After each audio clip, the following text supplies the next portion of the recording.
Good afternoon, folks. I recorded my whole amount of prayers and then I realized that I was muted the whole time. So, whilst it might have been quite enjoyable, I decided I should probably do it again. So, this time I'm definitely not muted. And we start as ever with a Psalm 121, which, if you're using a green singer, is on page 510, particularly for all those who are unwell and all those in distress and for the situation in general in which we find ourselves. Shir Lamalois Eso Einai El Harim Me'ayin Yavo Ezri Me'im Adonai Oise Shamayim Voretz Al Yitein Lamoit Raglecha Al Yanum Shoimrecha Hinei lo Yanum v'lo Yisham Shoime Yisroel Adonai Shoimerecha Adonai Tzilcha Al Yad Yaminecha Yoimam HaShemesh lo Yakeka V'yoreyach b'layla Adonai yishmorecha Mikol ra yishmor es nafshecha Adonai yishmor tzeitzcha v'yecha Me'ata bi'ad olam.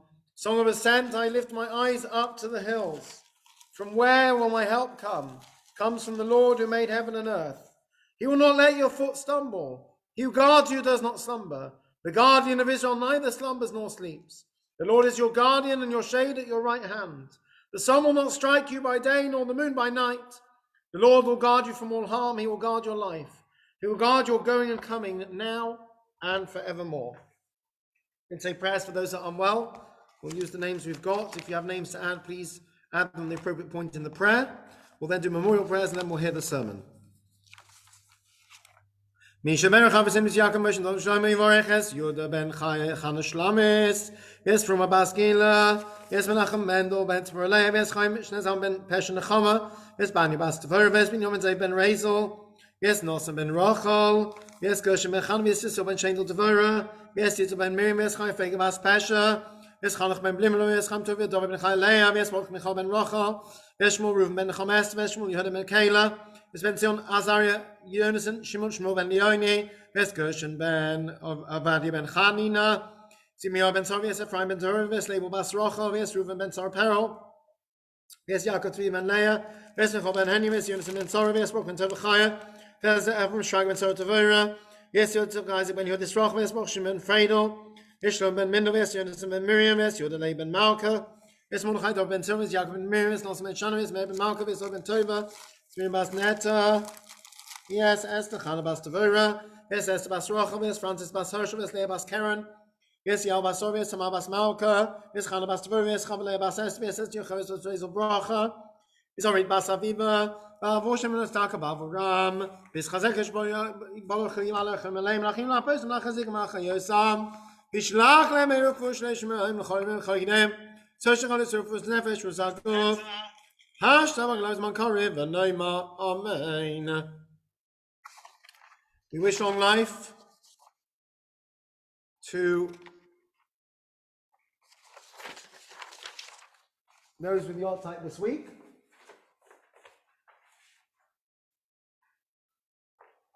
All right, we also wish long life to Elaine Abrams and Trevor Levy on the passing of their father, David Levy. So the following people have the alt type this coming week and wish you all long life. Chaim Aruchim. Tomorrow, Shabbos, Esther Bloom for her husband, Rosalind Bourne for her mother, Beverly Collins for her father, Nova Lortman for her father, Myrna Lazarus for her father, Irene Levy for her father, and Avril Scott for her husband. On Sunday, Eunice Barron for her sister, Frances Check for her mother, Doris Collier for her father, David Isaacs for his mother, Rita Itzkovitz for her sister, Georgina Lerner and Martin Richards for their father, and Susan Waterman for her mother. On Monday, Brian Cole for his mother, David Huberman for her brother, Wallace and Gillian Oni for their grandson, Gloria Saville for her mother, Warren Torts for his father, and Marilyn Widgotsky for her mother. On Tuesday, Joseph Brookstein for his wife, Linda Degan for her husband, Denise Kenton for her father, Barry Lazarus for his mother-in-law, Ivor Levy for his father, Carol Nathanson for her brother, Shirley Nyman for her father, Anne Rackazin and Jacqueline Rackazin for their father, and Marion Rosenfeld for her husband, father of Paul and Mark. On Wednesday, Alan Abrams for his father, Karen Davis for her mother, Martin G for his brother, Anthony Miller for his grandfather, Gerald Nathanson for his sister, mother of Malcolm Walpert, Michelle Sugar for her father, and Rita Watt for her husband. On Thursday, Rita Altman for her father, Benny Berg for his wife, Sharon Brower for her great aunt, Lawrence Kushner for his mother, Simon Luell for his wife, Lauren Martin for her mother, Rosa Pakush for her husband, and Peter Wygotsky for his father. And on Friday, Philippa Brewer for her father, Roberta Culloway for her daughter, Jane Morris for her uncle, and Leela Simmons for her father. Wish everyone long life. Chaim Aruchim. Adonai Lamim Zechores Nishmais.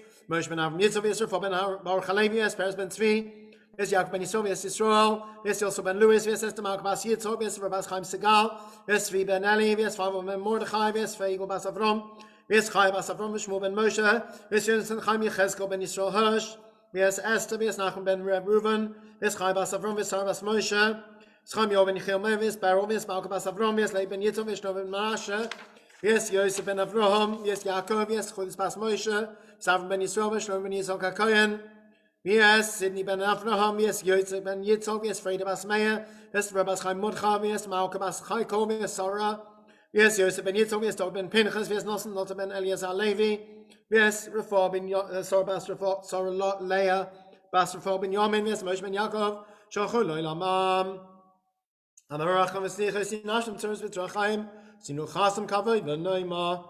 Amen. Okay, we now move to this week's sermon. Just for those that missed the earlier comment, I managed to do the whole thing muted, and whilst I thought it'd be good fun to put that out, decided I should probably re-record it. So here we go. Hi folks. This week we ensured we would have 3 Sifrei Torah, 3 scrolls.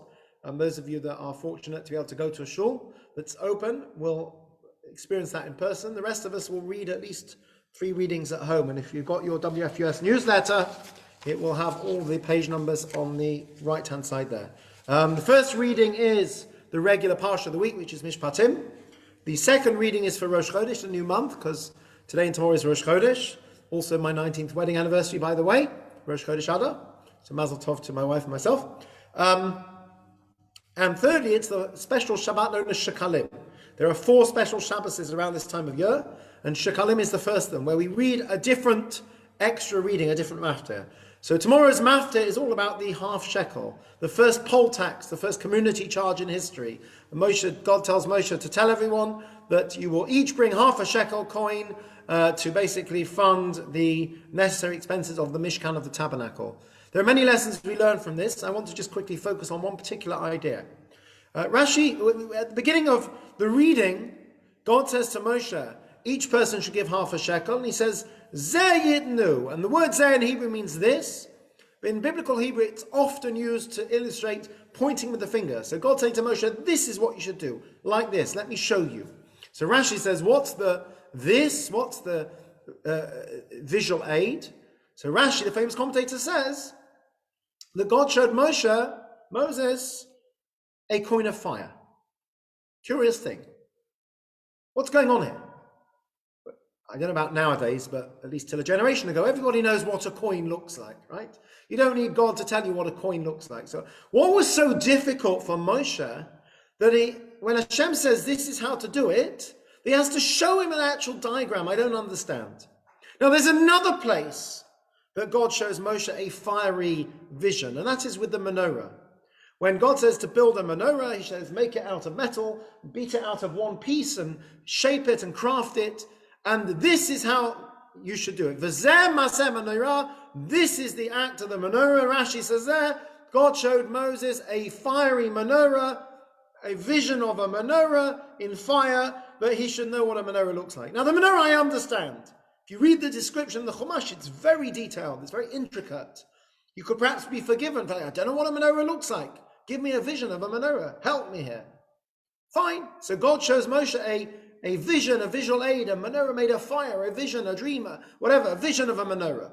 But a coin, everyone knows what a coin looks like. What is God doing? What is going on here that Moshe has to see a vision? Just give a blooming coin. What's the big deal? It's a very simple and a very profound explanation. What does Rashi say? Rashi says that God showed Moshe a coin of fire. What's Moshe's question? His question isn't about the coin. He knows what a half shekel looks like. His question is, God says that you should give a half shekel lechaper nafsho seichem as an atonement for your souls. Any sins you've done, an atonement. An atonement, we think of Yom Kippur, 25 hours fasting, most of it in shul. Hard work. And you're telling me half a shekel. I don't know what it was worth in those days, but everyone had to give it. So presumably it was something that everyone could afford, not massive amount of money. How can half a shekel atone? This is Moshe's question. Moshe doesn't need to know what a coin looks like. Everyone knows what a coin looks like. Moshe needs to know, how can one small little coin possibly atone for sin? Sin is a massive thing. And God says, no, you don't get it. Here, look at this. Here's my vision for you. Here's an image. Here's a diagram. This is how it works. It's a coin of fire. What's the fire? The fire is the passion, the energy, the fire with which we do the mitzvah. It's not the half shekel. It's the excitement, the zeal, the enthusiasm, the energy, the fire with which it is given, the passion, the heat. Yes, says God, when you do that, you give a coin with excitement, with enthusiasm, with fire. Even just a small coin can have a tremendous effect. So much so, says Hashem, it can even atone for sin. It's not the act itself. It's the spirit in which it's done and the energy and the fire with which it's done. You know, we know that it says in Pirkei Avot that don't measure mitzvahs because we don't know the value of a mitzvah. The truth is every mitzvah has infinite potential because when we do a mitzvah, when we follow one of the commandments of the Torah, we are connecting the physical world with the infinite spiritual world of God. We are tapping into something which is way bigger than any of us. So even the smallest mitzvah is a gateway to infinity in spiritual terms. In more practical terms, it's very simple. It may be a small act, but when you do it with passion, with energy, with zeal, with fire, it takes on a much bigger role. It goes way beyond. I think it's a very appropriate message for us right now. Many of us are not able to do the things we would normally do, whether it's in our working lives, our family lives, our religious lives, our community lives. We're stymied by so many things. And it's easy to think, does it really make a difference? We're coming up to Purim. I could understand. The person might say, normally I do a few dozen packages of Mishloach Manot. I take them to my family and friends and neighbors, to the rabbi. Do you know what? I just won't bother this year. Is it really going to make a difference if I just take one package to one person and I tick the box of doing the mitzvah? Normally I give to charity and people come knocking on the door and we give them and it's really nice and the kids go around collecting for charity. It's not going to happen this year. Do I really have to put myself out? Do you know what? I'll leave it for this year. Do I have to really go and find a way to give online or whatever? The shul's not open. Do I really have to sit and read the learning? A couple of members put me to shame. They ask me questions on the Haftarah every week. I wish I could say that I read through the Haftarah in the same way that they clearly do, reading and understanding it. It's amazing. A person might say, does it really make a difference if I take 5 minutes out of my day to daven? Does it really make a difference if I smile at somebody else? Or use a nice pleasant word with somebody? I don't feel in the mood for it. And the answer is yes. Because even a small act can have tremendous power. Giving one coin to charity, says God, when it's done with fire, with passion, with spirit, it has infinite capability. It can even bring about a change in the past. It can redeem you from sin. We should never ever devalue even the smallest of acts. One coin in charity, one coin to charity, when done with the right enthusiasm and energy, can bring about redemption. And that's the message of Shekalim. And I think it's a very appropriate message for us right now. In lockdown, at home, restricted in many ways, we should never forget the power of even a small act. When done with the right enthusiasm and the right spirit, it can bring about huge things in this world. May all of us merit that even the smallest things we do, the little mitzvahs, nonetheless, have a huge impact. And may we merit to do them with true energy and enthusiasm and spirit, even in these challenging times. I wish everyone Shabbat Shalom. Have a good Shabbos and stay safe and stay well.